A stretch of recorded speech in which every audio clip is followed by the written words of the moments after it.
Đấy, cái này thì mình đã đấu sẵn hết là như này rồi. Một bộ như này thì bây giờ bao gồm là chiết công tắc này, đồng hồ này, chiết áp này, 2 giác đực cái này, quạt gió này. Đấy, anh em đấu nguồn ra thì đấu vào đây, một chân đấu vào đây, một chân đấu vào đây. Đấy, bật lên là nó chạy thôi.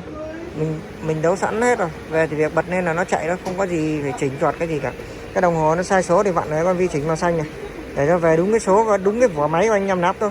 Thích vặn bao nhiêu được, là từ 00 đến 999.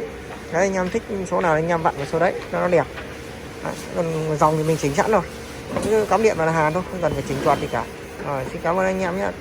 Cảm ơn anh em đã tin tưởng và ủng hộ mình trong suốt thời gian qua.